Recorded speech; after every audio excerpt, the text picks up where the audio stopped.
Long lines test America's patience. Early voting proves popular as both Donald Trump and Joe Biden step up their attempts to win the White House. Donald Trump is simple. Not a joke. You're expendable. Suburban women, will you please like me? Please. Please. I saved your damn neighborhood, okay? Donald Trump's Supreme Court nominee questioned on abortion, same-sex marriage and race relations on day 2 of her confirmation hearings. The federal government confirms no Australian COVID patients are on ventilators. Plus, the biggest World War II bomb found in Poland explodes as experts worked to defuse it.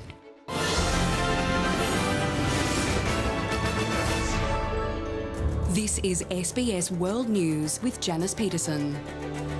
Good evening. Americans are casting their ballots early in the presidential election at record pace.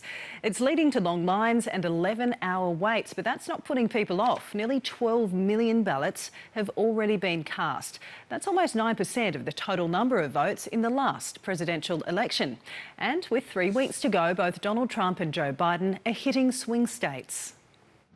Want to vote? Be ready to wait. Bring a chair, bring something to read, make sure your phone's charged.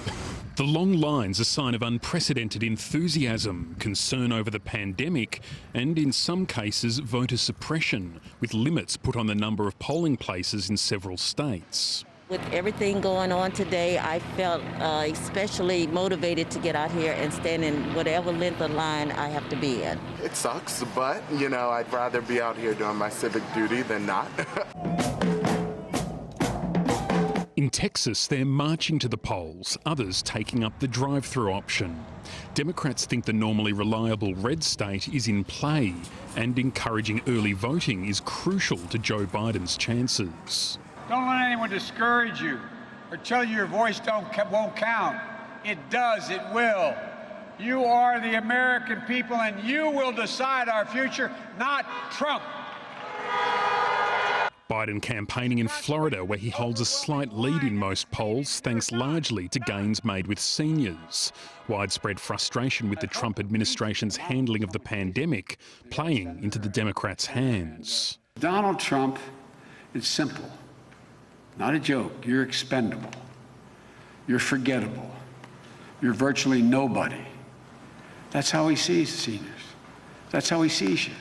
This tweet from the president a few hours later proving Biden's point.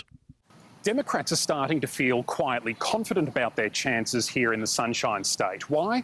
Well, 1.7 million postal ballots have already been mailed back in Florida. Of those, 900,000 were sent by registered Democrats, only 520,000 by registered Republicans. Normally, it's the other way around.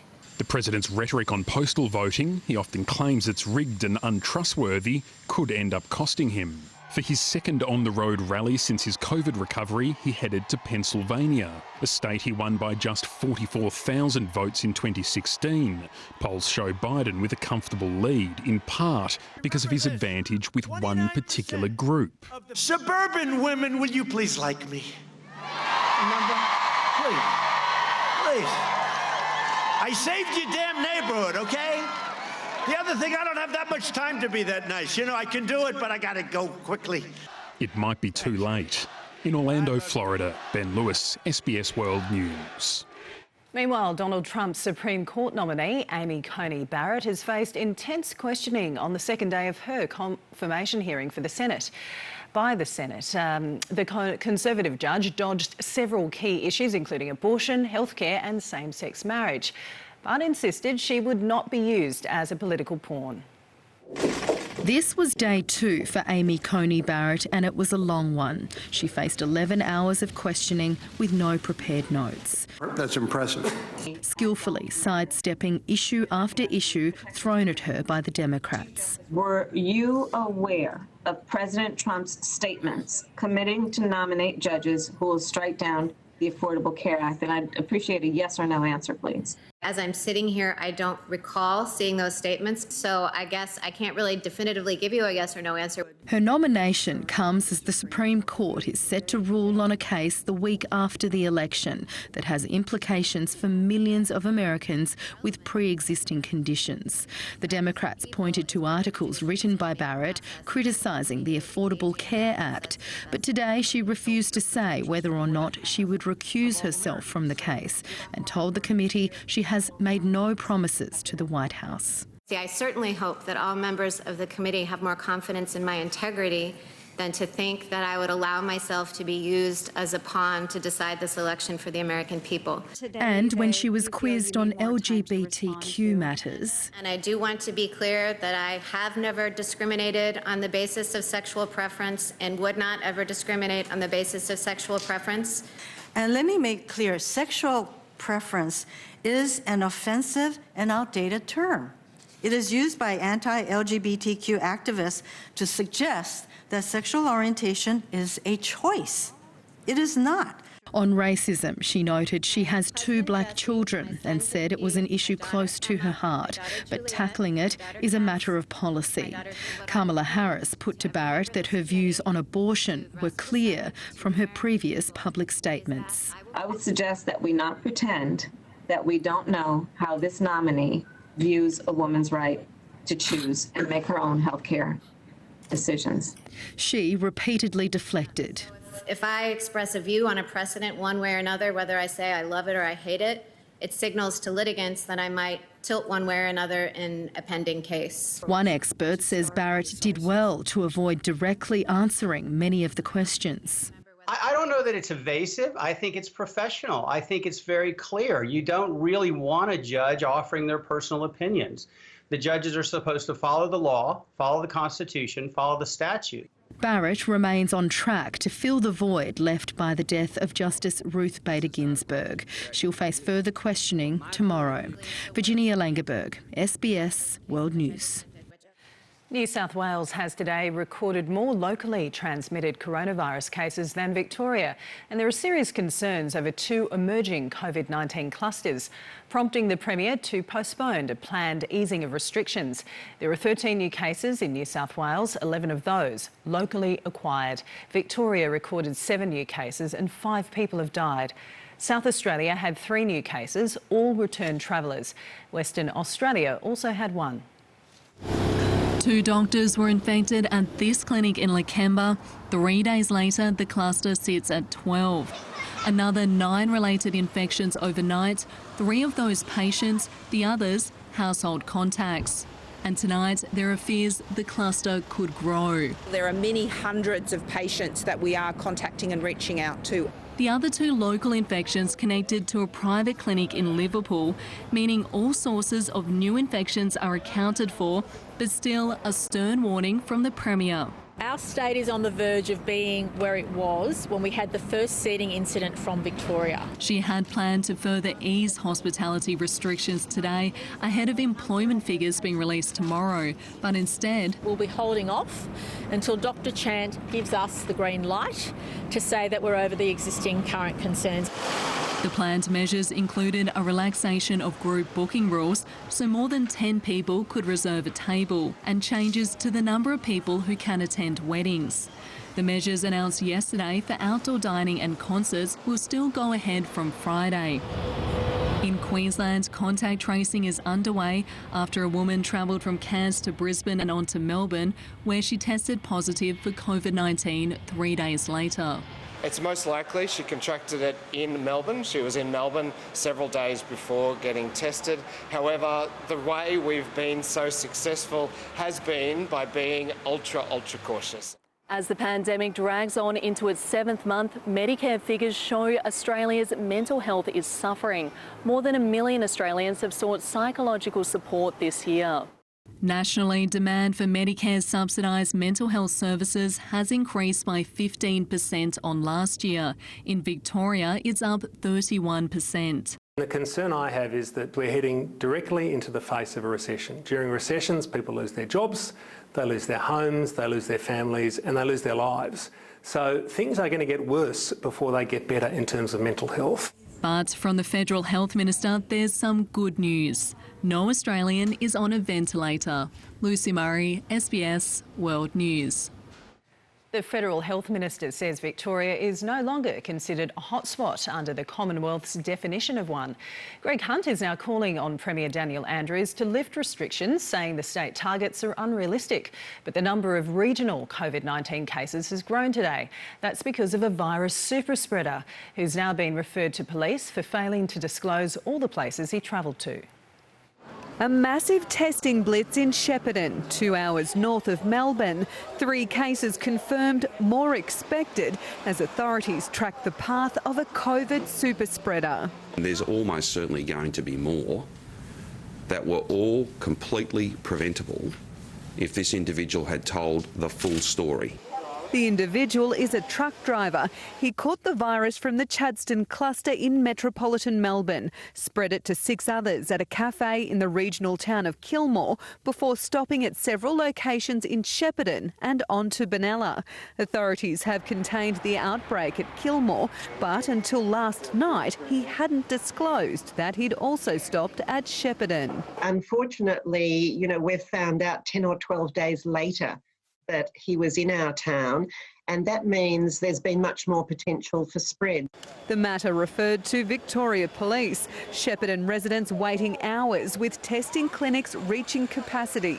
Residents frustrated COVID has crept back in. It's selfish, it's ridiculous, and yeah, it's not right. I feel sorry for all the businesses that have been visited by this person. It's a lot of stress on a lot of people.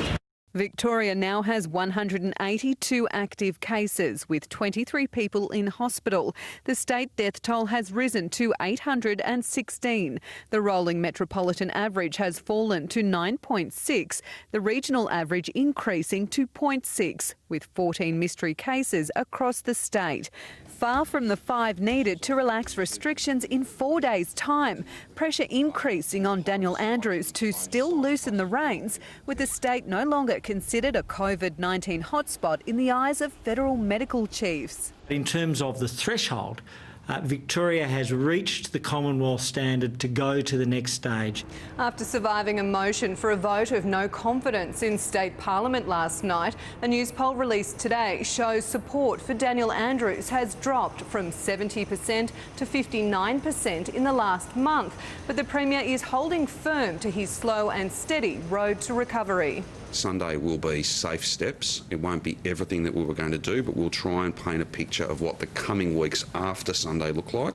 Melbourne residents had expected to regain some freedom of movement and some hospitality to reopen, but the Premier says the city still isn't ready to take big steps.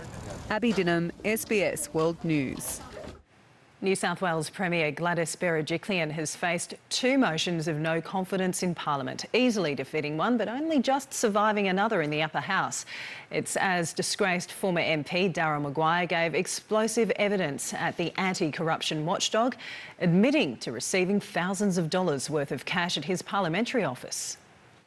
As Gladys Berejiklian defended her integrity for the 3rd day running, I never have and never would do anything wrong by the people of this state.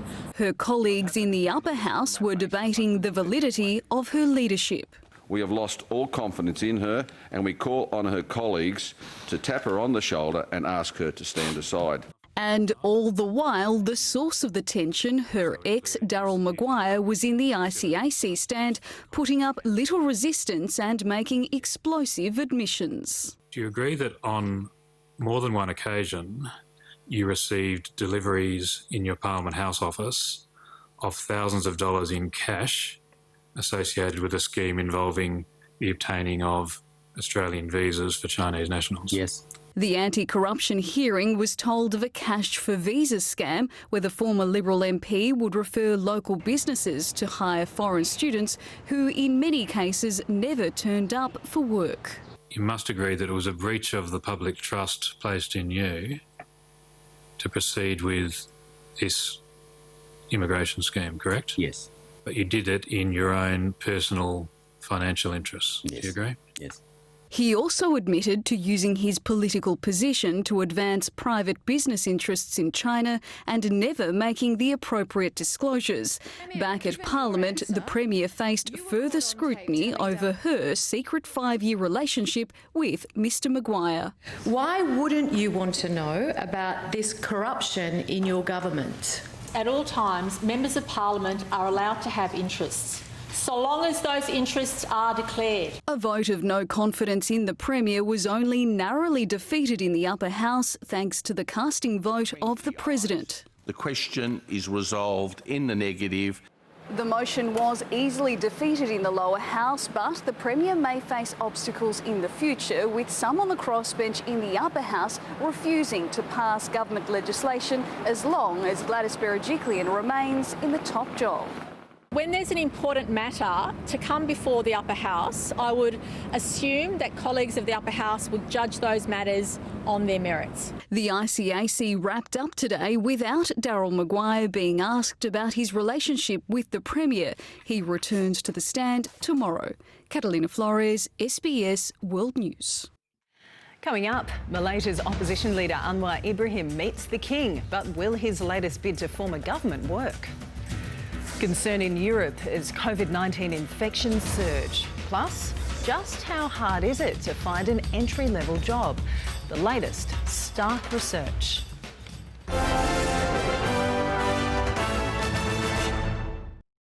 Tonight at 7:35, walking Britain's Roman roads. Then, soar through Australia's incredible aviation history in Australia, Come Fly With Me, followed by The Good Fight. You know why America loves a crime story? Because America is a crime story. We're going to war. Let's go! We need to move now. Girl, you got a panty on your head. Can we just skip to the chase?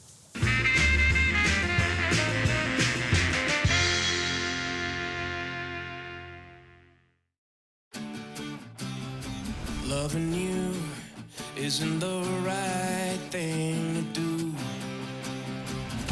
How can I ever change things that I feel? You can go your own way. With a re-engineered 3-litre turbo diesel engine, the all-new Isuzu D-Max is reborn. Make a day with the footy finals. For every AFL finals game, place a same-game multi with 3 or more legs, and if one leg fails, get a bonus bet back up to $50. Tab. Long may we play. Gamble responsibly. When you cook, you make love to everybody. That's what Italian food is. Love and sauce. You got to start with the best. Have you eaten?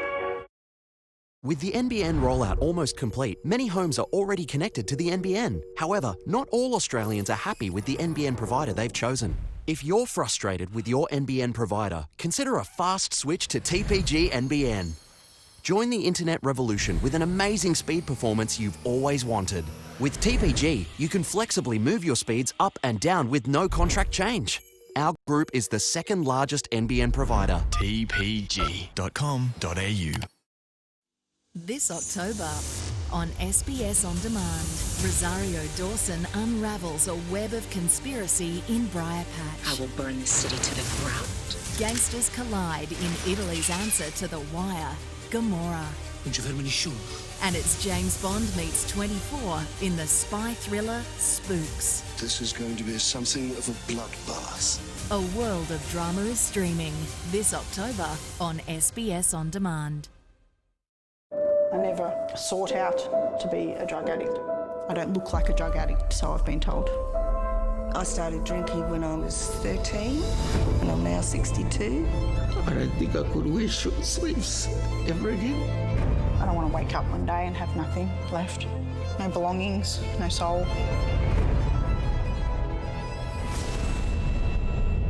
Addicted Australia starts Tuesday 10th of November on SBS and On Demand.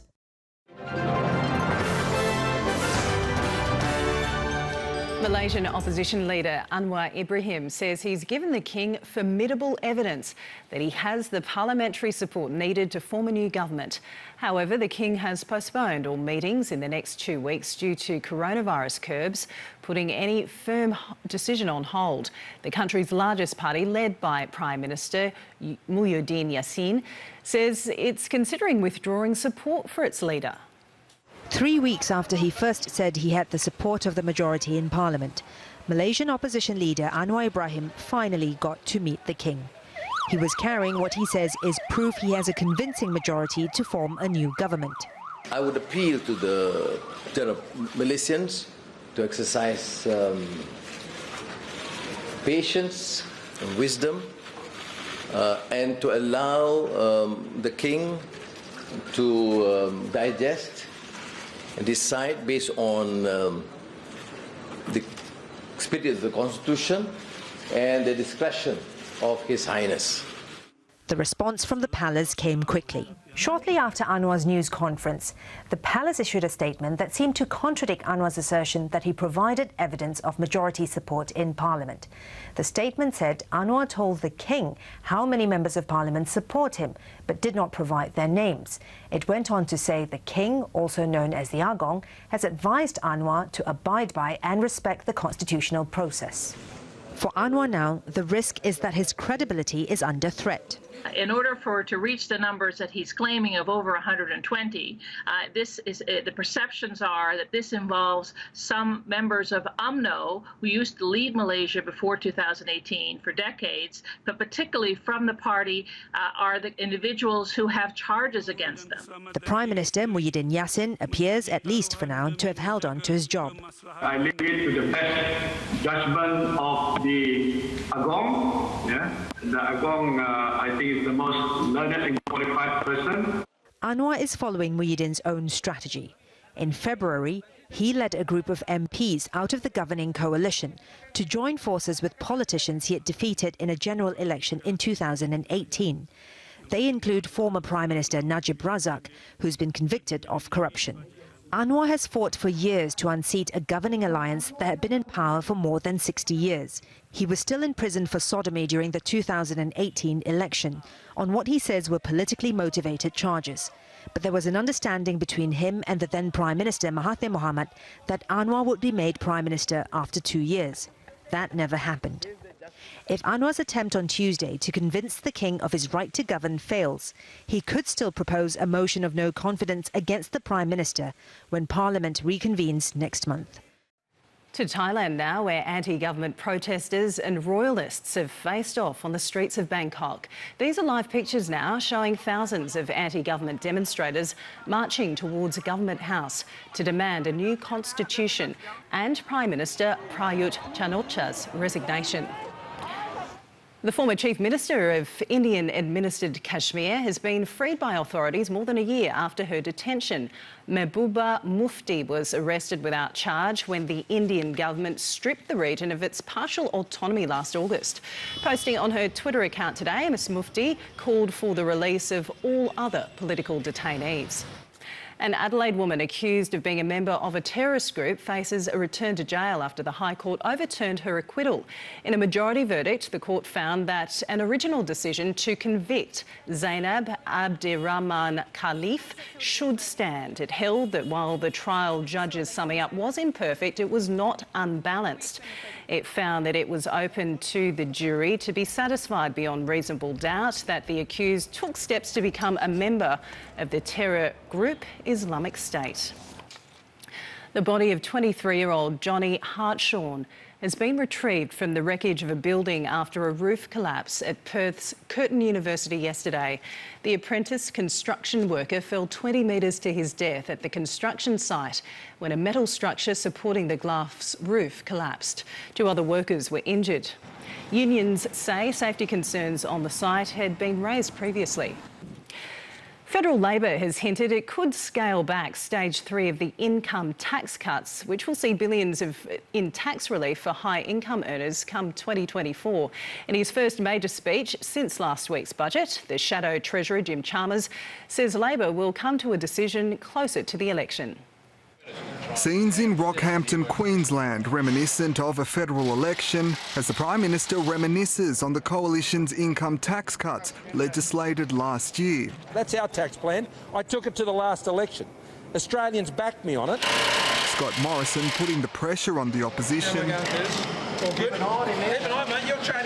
as it considers whether to scale back Stage 3 tax cuts, scheduled to start in 2024. Stages 1 and 2, which affect low and middle income earners, have already come into effect. Stage 3 will eventually see 95% of taxpayers paying no more than 30 cents in the dollar. It'll cost $130 billion over the next decade. Money Labor says is better spent elsewhere. Tax changes for 2024-25. We said that was a triumph of hope over experience to know what the economy would look like in 2024. The opposition never supported the third tranche, now insisting it'll make up its mind closer to the election. I don't personally feel that we need to be in a rush to conclude a view on tax cuts which don't come in for another 4 years. If you can't work out 18 months after an election or thereabouts that they were dud policies, you never will. This as the aspiring Treasurer gives his response to last week's budget. The biggest spending budget will be remembered only as Australia's most expensive missed opportunity. Borrowing is unavoidable right now, but we shouldn't be borrowing to build nothing or change nothing or fix nothing. The renewed debate on tax relief has brought up some memories Labor may rather forget, but the Prime Minister's more than happy to look back. I remember when Bill Shorten went to the last election and he went up to Gladstone. Yeah, it'd be good to see the higher basic income earners give them a tax break. They're hard-working people working out on mines and difficult parts of the country. I think they deserve a tax cut. But Labor's adamant it'll move at its own pace, instead saying the pandemic is an opportunity for the nation to turn the page. Pablo Vinales, SBS World News. A Senate committee has rejected calls for the Commonwealth to compulsorily acquire the copyright to the Aboriginal flag, instead calling for an independent Aboriginal body to take custody. The committee was established in September to inquire about the current and former copyright and licensing arrangements for the flag, following criticism and controversy over its legal status.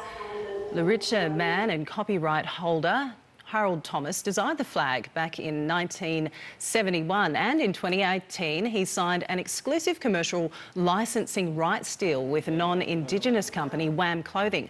Mr Thomas is in long-running negotiations with the Commonwealth. Australians wanting to bring overseas partners to live with them in the country will soon have to undergo a domestic violence check as part of their sponsorship visa. The government says the new measure will help protect women and children migrants. But family violence support groups say the changes could do more harm than good.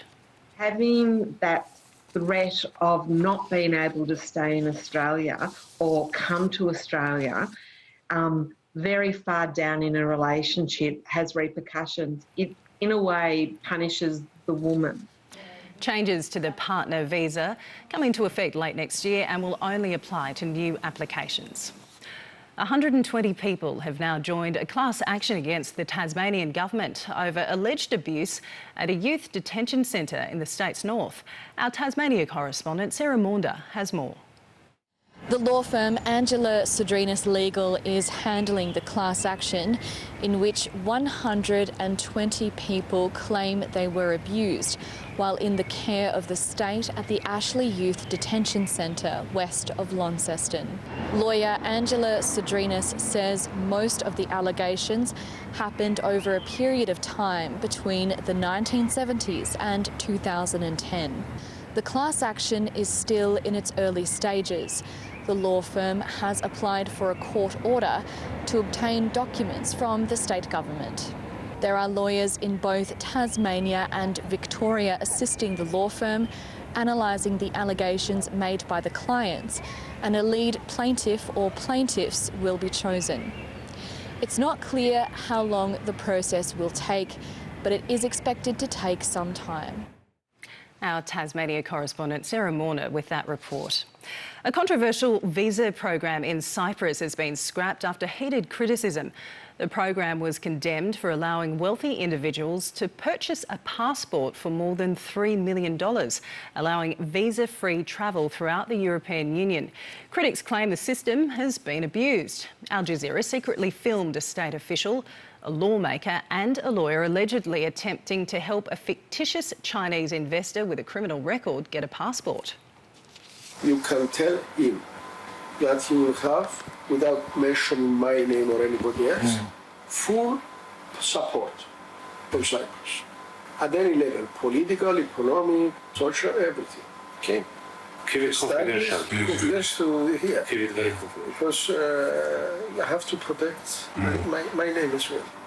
Parliamentary Speaker Dimitris Soulouris, seen in the video, said he'd be standing down from his duties.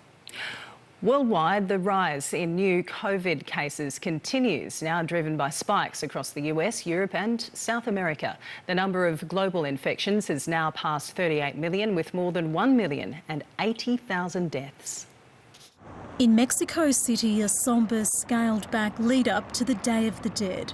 Last year, this street was filled with Mexicans celebrating the holiday, but in 2020, COVID-19 has changed all of that. It's emptier, but it's still attractive and interesting. In the past 24 hours, the country recorded 4,200 new infections and 475 deaths, adding to a toll of over 84,000. The Mexican government yesterday signing a multi-million-dollar deal to secure a vaccine for almost all of its population. We will be covering more than 100 million Mexicans. As of today, Mexico is in the same condition as the United States and the European Union. The surge in cases across Europe is seeing the continent slide deeper into a second wave. In the Netherlands, the population of 17 million went back into a partial lockdown as it set a new daily record of more than 7,000 infections, making it the highest rate of infection per capita in the world. The number of social contacts and travels must be drastically reduced. This is a difficult message and the measures are going to be painful. Alarm too in Spain and Italy, both countries bringing in further restrictions to slow the spread. We must prevent our country from plunging back into a generalised lockdown. Economic and social life have started to run again. We have to keep running. In Russia, Moscow train stations are disinfected to curb a staggering surge there. 13,000 new infections recorded, the country's highest daily spike since the pandemic began. And not far behind, France, which recorded 12,990 new cases, again straining its healthcare system. Health authorities said more than 1,500 COVID patients are being treated in intensive care, a level not seen since May. Ramping up expectations, President Emmanuel Macron will impose more restrictions when he addresses the nation on Wednesday night. Nakari Thorpe, SBS World News. And new lockdown restrictions have now come into effect in parts of England. The UK has recorded 143 new deaths in 24 hours. That's its highest daily toll since June. SBS reporter Michelle Rimmer joins us now from London. Good evening, Michelle. Just how are people responding to the government's new measures? Good evening, Janice. Millions of people in England's north have woken this morning to tighter restrictions on social gatherings. In Liverpool, it's been taken a step further, with bars and restaurants that don't serve substantial meals forced to close. There are some in the hospitality industry that say they're being unfairly targeted, in particular by a curfew of 10 p.m. on bars and restaurants in much of the country. However, there are others that are saying that the government's new measures haven't gone far enough. Labor opposition leader Keir Starmer is calling for a 2 to 3 week circuit breaker to help stop the spread of the virus. He had this message for Prime Minister Boris Johnson, who he says has lost control of this second wave. You know that the restrictions you introduced won't be enough. You know that a circuit break is needed now to get this virus under control. You can't keep delaying this and come back to the House of Commons every few weeks with another plan that won't work. He's also accused the government of not listening to the science. That's after documents have revealed that the government's scientific advisory body advised the government to implement a 2 to 3 week circuit breaker and national lockdown 3 weeks ago to help stop the spread. Now the rise in deaths that we're seeing today are likely the result of a spike 3 weeks ago. So there are some questioning what that number may actually have been had the government taken on the advice when it was given at the time. Thanks so much. That's our reporter Michelle Rimmer joining us from London on those new restrictions being rolled out in parts of England. Well, Ugandan environmentalists say powerful politicians are allowing a protected rainforest to be destroyed to make way for a sugar plantation. The Bugoma forest is home to hundreds of species of animals, some endangered, but campaigners are concerned that soon there'll be nothing left. The Bugoma Tropical Rainforest Reserve in western Uganda is home to hundreds of species of trees, some of them rare, and many animals like these baboons. About 500 endangered chimpanzees live here too. Environmentalists say the forest is being destroyed to make way for a sugar plantation. Constantino Tessarin runs a lodge for tourists who come to see the wildlife. He says some of the forest's protection has been removed by irregular court rulings. He's campaigned against it. It is very uncommon, and probably nowhere else in the world, that we can see a government telling us that in writing and in communication that this is a protected reserve, and that's why people have come to invest, and in the following day, that protected reserve ceases to exist without an explanation. The campaigners say part of the forest has been given to a company called Hoima Sugar. Hoima Sugar says it's using only privately owned grassland next to the forest.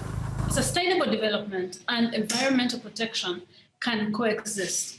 That we can have our land, put it to use, have sugarcane, employ Ugandans, contribute to the tax base of this nation while maintaining the biodiversity that is our neighbour. I think the only crime we are committing now is that we are neighbours to Bugoma Forest. The activists say the site is guarded by Ugandan special forces, and that suggests powerful politicians are involved. It is because of corruption. The institutions that are given the mandate to protect these resources are actually conniving with other government officials and investors to destroy the resources. The activists also say Hoima Sugar's owners are hidden and its records have been removed from the public registry. It's not hidden, it's public knowledge. It's investors. Who are these investors? I don't have that off my head. I can research and get back to you. I can check in my files and get the proper names of who is behind Hoima Sugar. Villagers living around the forest have already cut down some trees to make space to grow sugarcane. They hope to sell to the company. The environmentalists say if nothing is done, the rest of the forest will eventually suffer the same fate. A new study says the Great Barrier Reef has lost more than half of its corals since 1995 due to warmer seas. A new study says record-breaking temperatures in 2016 and 2017 have meant fewer small baby corals as well as adult coral, which can breed. The scientists behind the research say that means the reef's ability to bounce back has been diminished. A 3-year-old Asian elephant has died suddenly at Sydney's Taronga Zoo. Jai presented with abdominal pain earlier this week and keepers notified the zoo's hospital, which treated his symptoms. The elephant's behaviour returned to normal but later began to deteriorate rapidly. A full emergency response was launched, but he could not be saved. Well, one of the world's largest financial organisations has upgraded its outlook for global and Australian economic growth amid the coronavirus pandemic. SBS Finance Editor Ricardo Gonzalez joins me now with more. And Ricardo, the International Monetary Fund's update comes with a bit of a warning. Janice, the IMF says the world has escaped a COVID-19 triggered collapse so far, but a failure to conquer the pandemic, ongoing stimulus and poor debt management, especially from poor countries, could curtail the recovery. The fund now says instead of a contraction of 5.2% in global GDP this year, it's predicting a fall of 4.4%, that is still a deep recession. As a result, though, the recovery next year will be slower, with an expansion of 5.2%. As a result of eased lockdowns and rapid deployment of both monetary and fiscal policy support, the world is coming back from the depths of its collapse. That said, this crisis is far from over. On Australia, it says the coronavirus recession won't be as deep as first feared, down from its June forecast of 4.5% contraction to negative 4.2%, and then expanding to 3% next year. Now, the projections don't include the outcomes of the federal budget, which is behind what is being called an extraordinary lift in confidence. Westpac's Consumer Sentiment Index surged almost 12% to its highest since July 2018, and now means optimists outnumber pessimists. It follows last week's federal budget success in containing the virus and expectation the Reserve Bank will cut interest rates next month. Doesn't change my view on the Reserve Bank. I think both the Reserve Bank and the government still realise that their target of getting inflation between 2 and 3% and getting the unemployment rate back to full employment is a long way off. So if there's scope to provide more stimulus on the monetary side, then it should be done as soon as possible. The survey also showed a lift in feelings of job security to levels last seen in early 2019, while confidence in the housing market boomed, with its time to buy a dwelling index climbing to its highest level since September last year. To company news now, and Bank of Queensland shareholders have welcomed a decision to resume dividend payments, albeit heavily lower than last year, with shares rising more than 5% despite a 30% fall in full-year cash profit. The result was largely weighed down by a $133 million provision for COVID-related bad debts. The bank deferred its decision to pay a dividend in April due to uncertainty around the coronavirus. Meanwhile, Westpac is reducing its international footprint, consolidating its offshore operations to just 3 branches, Singapore, London and New York. It means it will exit Beijing, Shanghai, Hong Kong, Mumbai and Jakarta, allowing it says, to focus on its core Australian and New Zealand operations. The Australian share market snapped a 7-day winning streak today, with the 200 down 1/3%, despite a number of tech stocks hitting record highs. We're following a little bit of weak lead from the US and just people are taking a little bit of profit off the table. And really what's really driven the weakness is the banks. So they've done very well for the last few days. And today just, a little bit of pullback, healthy pullback as they call it. And Westpac was the worst of the big 4 banks. James Hardie rose on a profit upgrade thanks to a US housing recovery. Afterpay also did well, as Austrac said it would take no regulatory action against the buy now, pay later service. Its rival Zip declined after it posted a 130% increase on year-on-year transaction numbers. Travel stocks fell, retailers rose. The Australian dollar is buying 71.66 US and is mixed across the other major global currencies. Well, the COVID-19 pandemic has left hundreds of thousands of Australians struggling to find work, but for those who have barriers to work, known as disadvantaged workers, it's even harder as they compete against overqualified applicants, with a new report showing more than 100 people are applying for each entry-level job. For disadvantaged people, securing a job has become a whole lot harder during the coronavirus pandemic. Older people, those who speak English as a second language, the long-term unemployed and those without qualifications or work experience have all found themselves increasingly competing with skilled workers for a smaller number of entry-level jobs. We've seen retail, we've seen hospitality go down, we've seen all those kind of roles, security, cleaning, all that sort of stuff has dropped in number of roles, and yet we've got so many more Australians looking for work. A new report by Anglicare Australia has found in May 106 people applied for each entry-level job vacancy. Across the nation, there were almost 8 disadvantaged job seekers applying for each position. In Tasmania, 21 per job. It makes it really hard for people. It wears them down, makes them tired, and ultimately it harms people and makes them less employable. It's the grim reality facing Jessica Harrison. The 65-year-old's been job hunting in Wonthaggi. Her osteoarthritis means she can't stand for long periods, narrowing her job opportunities. Well, it's a bit depressing for sure. But you just have to keep on plugging on and, you put the applications in if you get a knockback, you just try again. Anglicare Australia says those facing barriers to work could be helped by the introduction of a livable income, investment in job creation and the abolition of Job Active, which links unemployed people with providers to find work. In the budget, there were some small measures, I think reflecting that the government is aware that this is an issue, but I think we probably need to see more in terms of training and support. Official figures released tomorrow are expected to show unemployment rise back above 7%. And that figure doesn't include people on JobKeeper who could eventually find themselves looking for work. Philippa Carisbrook, SBS World News. And Janice will get those official unemployment numbers tomorrow morning. Thank you so much, Ricardo. Well, coming up, a 2-ton World War II relic detonates despite the best efforts of defusal experts. And sidelined, 2 prominent international sporting stars struck down by coronavirus.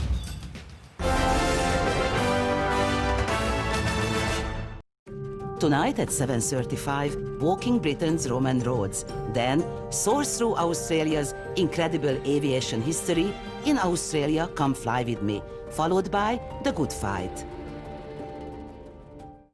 57% of Brits think World War III is likely in the next 10 years. But will I be able to enjoy World War III if I haven't seen the first 2? 8 out of 10 cats starts Friday 9:30 on SBS and on demand. These houses have seen better days. That's just rotten. But hope is just around the corners. From bland to grand. Wonderful. From dilapidating to fascinating. Bit of a transformation. From deprived to revived. The journey you've taken is just amazing. The Great House Revival starts Monday 7:30 on SBS and on demand.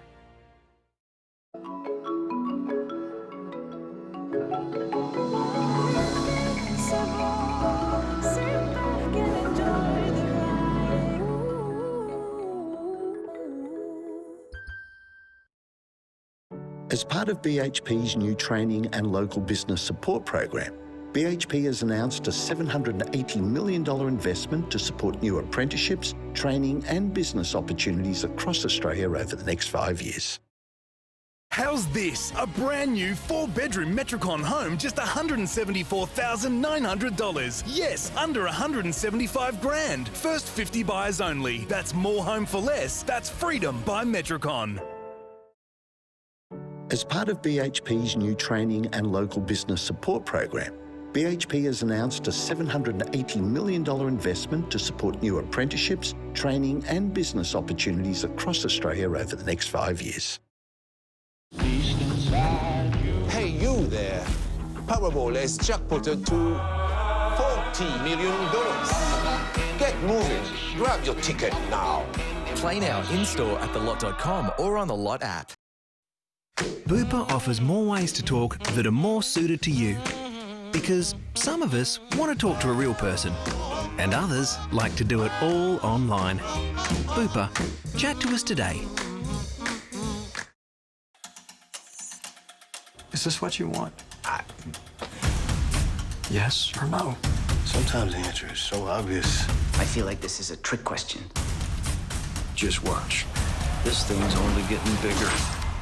Okay then. Okay then. Okay then. Should we have some fun? Oh, you betcha. This is all just so crazy. This is highly irregular. No, this is just odd.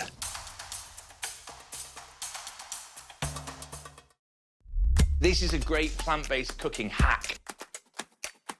Some macaroni and guacamole.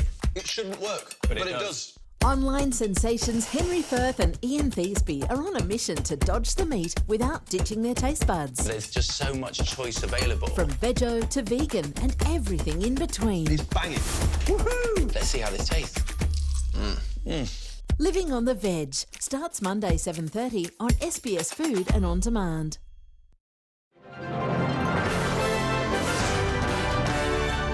The biggest World War II bomb ever found in Poland has spectacularly exploded in the country's Piast Canal, decades after it was used during an attack on a German battleship. Hundreds of residents were evacuated from their homes when the Polish Navy failed in its attempt to have the bomb defused. Nicknamed the earthquake bomb, the explosion from the 5.5-tonne device rocks the neighbouring city. An unintended outcome, the Polish Navy had been trying to defuse it. It is very powerful, an equivalent of 3,600 kilograms of TNT. The probability of shrapnel spreading above water is very high. This diver making a lonely journey down to the buried device. After going underwater, he will be guided by a rope all the way down to the bottom. There, he will find a container with all the tools needed to do the job. Also known as a tall boy, the 6-metre-long bomb had experts worried that even a slight disturbance could set it off. The debris around it would keep the bomb in a fixed place so that it would not move and the fuses would not be triggered. But trigger it did. Divers and more than 750 residents in the town of Świnoujście evacuated. The British dropped the tall boy in a raid in 1945, which sank the German cruiser the Lutzow, as shown in this archival footage. There was no direct hit, but such is the earthquake effect of the 12,000-pounders that the battleship was sent to the bottom. Its potential for devastation finally witnessed, albeit accidentally, more than 7 decades on. Dom Vukovic, SBS World News. To today's sport now, and Portuguese footballer Cristiano Ronaldo has tested positive to coronavirus. The Portugal captain will sit out tomorrow's international with Sweden and is now in self-isolation. According to Portugal's national coach, Ronaldo was doing well and had no symptoms. Obviamente que ele, a partir do momento em que fez o segundo teste, o reteste hoje de manhã e foi confirmado, ele entrou em isolamento ontem à noite, a partir do momento que fez o teste. The entire Portuguese squad have all returned negative tests despite dining with Ronaldo hours before. And golf's world number 1 Dustin Johnson has also tested positive to COVID-19, the American withdrawing from a tournament in Las Vegas after experiencing symptoms and getting his results. He's the 11th player to become infected since the tour got back underway. Well, Italy's biggest cycling tour has continued despite the threat of the 3-week race being cancelled due to an outbreak of COVID-19 cases. Australian Mitchelton Scott's team is one of 2 teams to withdraw from their Giro d'Italia after 4 staff members tested positive to coronavirus. Among the riders going home 12 days before the finish is Australia's Michael Matthews, who also returned a positive result. Organisers suggested no winner will be decided if the Tour of Italy doesn't reach the Milan finish as planned on October 25. The WAFL is mourning the sudden death of Jacinda Barclay, whose body has been found inside her Perth home. The 29-year-old most recently played for the GWS Giants, but was a multi-sport athlete, having represented Australia in baseball. Barclay has been described as a daring, vibrant sporting star. The postponement of the Tokyo Olympics until next year has wreaked havoc with the preparations of athletes and coaches alike. The delay may work in favour for some though, while others are hoping it may open the door to an Olympic experience that wouldn't have been possible this year. Esther Chin knows what it takes to reach the top. The 28-year-old diver represented Australia at the Rio Olympics in 2016 and has Tokyo 2021 firmly on her radar. My goal is, if I made Olympic Games, I wish I can do better, get a better result than the last time. Her coach, Chava Sobrino, who competed for Mexico at the Moscow Olympics in 1980, believes Chin is well placed to do just that. Having now the experience of being in an Olympic Games and having matured as a person now, those 2 things together, they're really good for an athlete like Esther to sort of be able to sort of maybe reach the podium. But first she has to qualify, a task complicated by the 12-month delay, which means this Olympic cycle is 5 years, not 4. It's sad that Olympic Games being postponed, but we just have to overcome. Some would-be Olympians believe the delay could actually work in their favour. Among them, swimmer Thomas Peregrina, who hopes to represent the Philippines. To represent the flag, to represent the Philippines would be a huge honour, and I know what it would mean to my family and my relatives to go over there and represent the Philippines.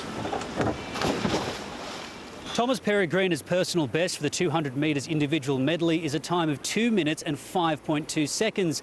He needs to reach 2:03.6 to be in with a shot of qualifying for the Olympics next year. He equates that to about half a second a lap and says minor technical improvements could get him there.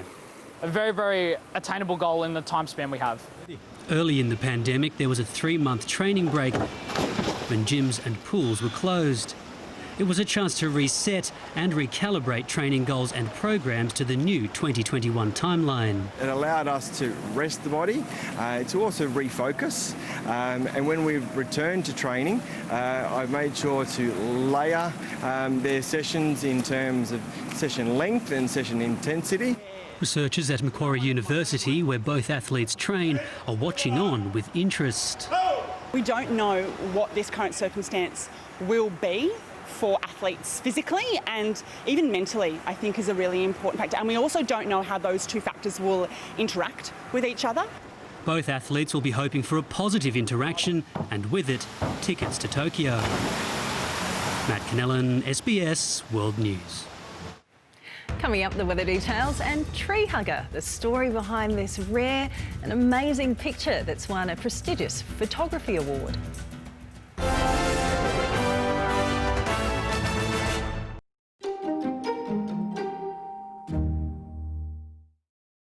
Let's face it, Australia is at the arse end of the world. It's a long way from anywhere else. For 100 years, air travel has brought us closer to the rest of the world. In those days, we all wanted to get away from home. I was free.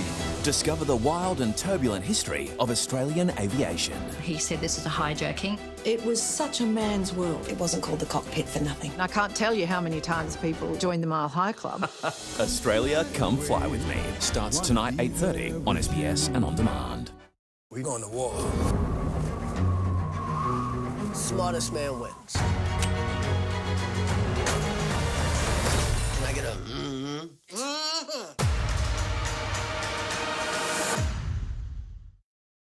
The future will bring new challenges. And as our state changes, our fire and rescue services must too. Fire Rescue Victoria and CFA are working together. With new equipment, upgraded stations and better facilities. So we're prepared to meet the challenges we'll face today and into the future. To find out what this means for your community, visit frv.vic.gov.au. Fire Rescue Victoria. We're prepared. Authorised by the Victorian Government, Melbourne. I know what you're thinking. Electric just doesn't have enough range. So maybe an electric car isn't for you. Or is it?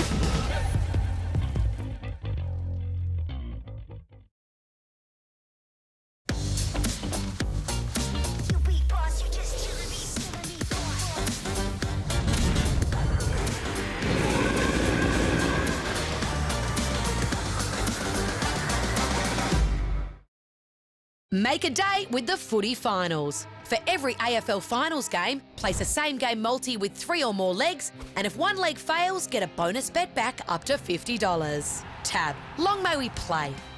Gamble responsibly. My perfect bowl? Plain cornflakes and plain cold milk. Warm milk? Shortbread? No, not in the cornflakes. You've got to have the peaches and the bananas. Yes, ma'am. The Good Guys Doorbuster deals are on now. This high-set fridge only $448. Get $500 off this Linsar 82-inch TV. This family-sized dishwasher only $578. Plus, get 10% off a huge range until Sunday. Doorbuster deals only at The Good Guys. I did more than lose 30 kilos on the OptiFast program. I've got my health and confidence back too. With the OptiFast program, you can replace 3, 2 or 1 meals a day, depending on how quickly you want to lose weight. Find your plan. What are you really doing back in town, Dill? Tell me who killed my sister, or so help me God, I will burn this city to the ground.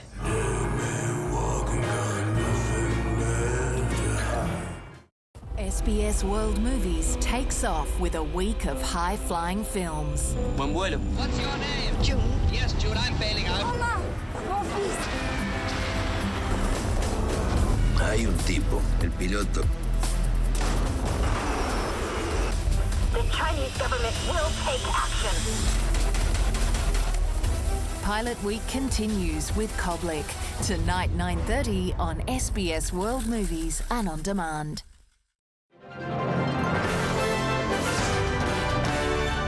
Time to check the weather forecast now, and a trough is causing thunderstorms to develop across the northern interior of Queensland with onshore winds, bringing light showers to the state's southeast and coastal parts of South Australia. High pressure is keeping elsewhere settled. In the major centres, some showers developing for Melbourne, Adelaide and Darwin. Cloud cover for Brisbane, Canberra and Perth. Windy and rain ahead for Hobart. Becoming sunny and fine for Sydney. Further afield, a few showers around Auckland and Wellington, some drizzle in Noumea and thunderstorms expected in Nadi. To Southeast Asia, thunderstorms on the way for Singapore. It'll be wet in Bangkok and Honiara, partly cloudy skies in Denpasar and Jakarta. Further north, grey skies in Beijing and Seoul, showers on the way for Hanoi and Manila, drizzle in Tokyo.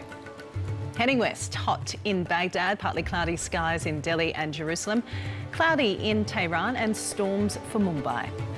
To Europe now, all clear in Athens and Madrid, some drizzle in Berlin, grey in Istanbul and Paris and light rain for London. To Africa, partly cloudy skies for Addis Ababa and Nairobi, some showers to hit Algiers, thunder for Lagos, but all clear in Cairo. In South America, thunderstorms ahead for Asunción, drizzle in Panama City. It'll be overcast in Buenos Aires and light rain to fall on Lima. For North America, fine and sunny in New York. A few showers ahead for Mexico City and Havana. Partly cloudy skies in Vancouver. A rare photograph of one of the rarest creatures on Earth has earned Russia's Sergei Gorshkov the title of 2020 Wildlife Photographer of the Year. For months, Gorshkov's camera was set up in the forests of Russia's Far East. What he captured was remarkable. In the wilderness of Russia's Far East, taking even a blurry snapshot of one of Earth's rarest creatures would be a real feat. But with a combination of skill, luck and months of persistence, photographer Sergei Gorshkov managed to capture this. While the judges said it looked like an oil painting, it is a photograph of an endangered female Amur tiger. It was caught by a camera trap that was triggered by the movement of the animal herself. And here I've been inspired. It's this like so many 2020 events, the ceremony for the Wildlife Photographer of the Year was held online. And the Duchess of Cambridge announced the winner. So it's with great pleasure that I can announce this year's Wildlife Photographer of the Year is Sergei Gorshkov for his image, The Embrace. Many congratulations to you, Sergei, and thank you to all of those who entered for showing us the magic of the natural world. The awards acknowledged photographers who'd shown the impact of our exploitation of wildlife. But primarily they celebrated some of the most captivating images of the natural world taken in the last very tumultuous year. And while we can all ponder on the photographic prowess, patience and skill, this winning image quite simply captures one beautiful moment.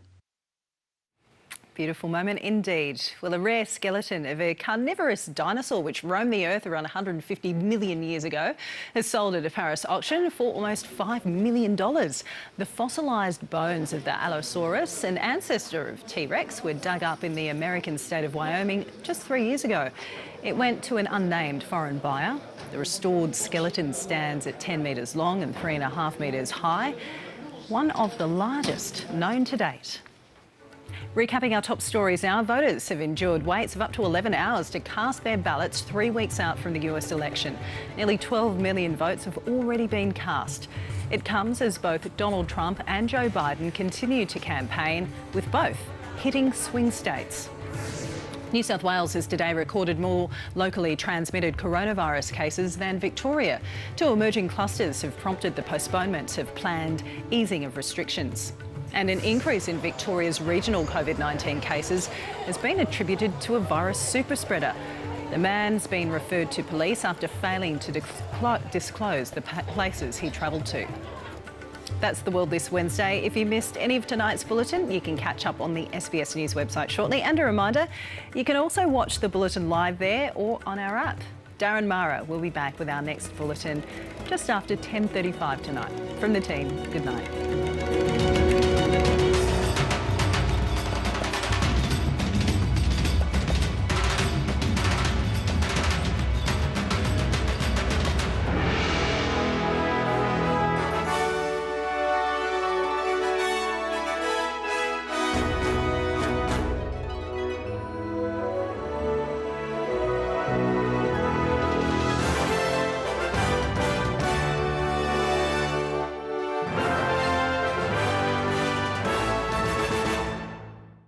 one of the great gifts of